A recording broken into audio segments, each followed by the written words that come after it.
मैं Sameer Paliwal, associate professor history, government college town.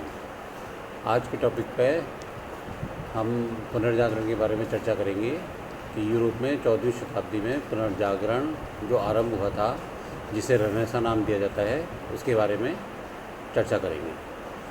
पुनर्जागरण को रेनेसां शब्द के नाम से जाना जाता है, जो फ्रेंच भाषा का शब्द है, जिसका अर्थ है पुनः जागरण, फिर से जागना।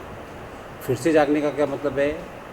फिर से जागने का मतलब है 14वीं से 15वीं 16वीं 17वीं शताब्दी के बीच यूरोप में जो सांस्कृतिक धार्मिक प्रगति हुई, इस संबंध में जो आंदोलन हुआ, इस संबंध में जो विभिन्न खोजें हुई, उस संबंध में उस नए आयामों को पुनर्जागरण का नाम दिया गया। पुनर्जागरण से तात्पर्य ये है कि 14वीं शताब्दी से पूर्व यूरोप में एक अंधकार का समय माना जाता था। ऐसा माना जाता था कि यूरोपवासी 14वीं शताब्दी तक अंधकार में जी रहे हैं और 14वीं के पश्चात अंधकार से प्रकाश की ओर आए। इसका मतलब पुनर्जागरण से पहले, 14वीं शताब्दी से पहले यूरोप में धर्म का महत्व था।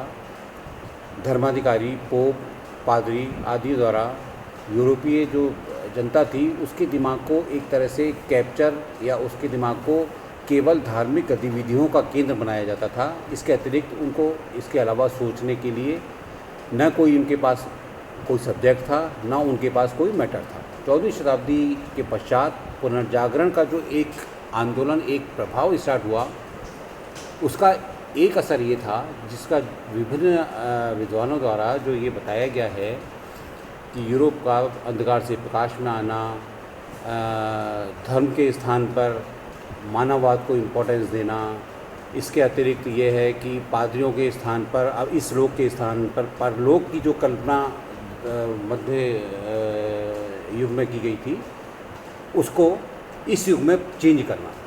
इस संबंध में जो नए अनुसंधान हुए 14वीं शताब्दी के पश्चात यूरोप में, जो नए अनुसंधान हुए, नए ज्ञान प्राप्ति आयाम के जो तरीके ढूंढे गए और मानववाद को प्रतिष्ठित किया गया, वो पुनर्जागरण के नाम से जाना जाता है। पुनर्जागरण वह आंदोलन था जिसके द्वारा पश्चिम के युग राष्ट्र मध्य युग से निकलकर, जैसे मैंने आपको बताया, आधुनिक युग में प्रवेश करने लगे। इस युग में मध्यकालीन संकीर्णता को छोड़कर नई खोज, नवीन विचार, नवीन बौद्धिक उन्नति आदि के साथ साहित्य, कला, दर्शन, विज्ञान आदि के क्षेत्र में जो नए नए खोजें हुई, नए नए जो विकास हुए, उन्हें पुनर्जागरण के नाम से जाना जाता है। इसमें जो पुरानी सभ्यताएं, रोम और यूनान, उन सभ्यताओं ने के साथ मिलकर नई सभ्यताओं को जन्म दिया। इस संबंध में अगर हम चर्चा करें तो सबसे पहले ये देखेंगे कि पुनर्जागरण को 14वीं शताब्दी से ही क्यों आरंभ किया गया, या क्यों माना जाता है कि 14वीं शताब्दी का समय ही पुनर्जागरण के लिए इम्पोर्टेंट है। दरअसल 1453 में कुस्तुनतुनिया, जो कि बाइजेंटाइन साम्राज्य की राजधानी था, उसमें तुर्कों द्वारा अधिकार कर लिया गया था। मतलब मुस्लिम आक्रमणकारियों द्वारा उस यूनानी सभ्यता के केंद्र पर, रोमन सभ्यता के केंद्र पर अधिकार कर लिया गया, जिसके कारण रोमन विद्वान साहित्यकार अपना सारा संस्कृति या सारी अपनी जो बुक्स, अपना कल्चर उठा के उनको वहाँ से भागना पड़ा और उन्होंने रोम में आकर, इटली के रोम में आकर शरण ली, क्योंकि तुर्क जो थे कला साहित्य के क्षेत्र में या तो अनभिज्ञ थे अथवा वो उससे घृणा करते थे।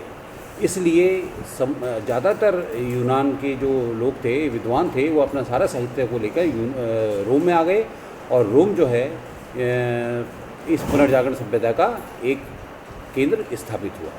तो कुस्तुनतुनिया पर तुर्कों का अधिकार होने के कारण जो पुरानी यूनानी सभ्यता थी, उसके विद्वानों द्वारा रोम में प्रवेश करने के कारण रोम जो है पुनर्जागरण का एक केंद्र बन गया।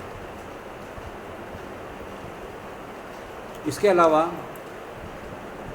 अगर हम देखें तो इस 14वीं शताब्दी के समय, जो पुनर्जागरण का जो समय था, उस समय मानववाद को इम्पोर्टेंस दी गई। मतलब अगर हम दो चीज़ों को ध्यान दें, एक तो बाइजेंटाइन साम्राज्य की राजधानी कुस्तुनतुनिया पर तुर्कों का अधिकार होना, एक साहित्य की खोज में इम्पोर्टेंट चीज़ थी छापेखाने का आविष्कार।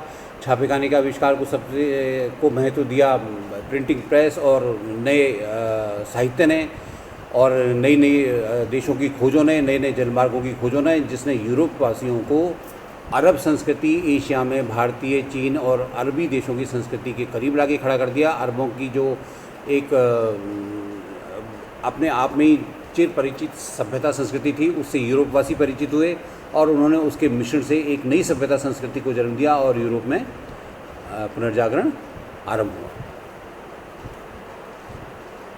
इसमें धर्माधिकारियों के प्रभाव का भी इम्पोर्टेंट योगदान है, क्योंकि अगर हम देखा जाए तो पुनर्जागरण को सबसे पहले ये माना जाता है कि यूरोप के वासियों को की भावनाओं को उन प्राचीन धर्माधिकारियों द्वारा जो उनके दिमाग को गुलाम बना लिया गया था, उसको छोड़कर, उसको हटाकर जो यूरोपवासी नए आधुनिक युग में जिन्होंने प्रवेश किया, वो एक पुनर्जागरण का समय था। तो धर्म युद्ध जो थे तुर्कों से मुख्यतः ईसाइयों के लड़े गए, उसने यूरोप में पुनर्जागरण, धर्मयुद्ध और यूरोप के विकास और यूरोप के नए नए देशों की खोज और पुनर्जागरण को एक गति प्रदान करी।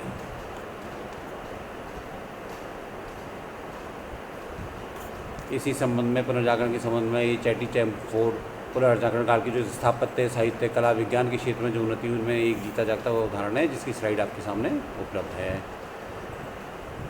और इसी संबंध में आपको 2 क्वेश्चन अगर आपको दिए जाएं कि पुनर्जागरण के इससे आप क्या समझते हैं, what do you mean by renaissance, और what was happening in Europe during the renaissance, मतलब यूरोप में पुनर्जागरण के समय 14वीं शताब्दी में क्या हो रहा था। तो इस दोनों की जो क्वेश्चन हैं, ये दोनों के जो आंसर हैं, वो आपको पुनर्जागरण की इस टॉपिक में मिल जाएंगे। थैंक्स।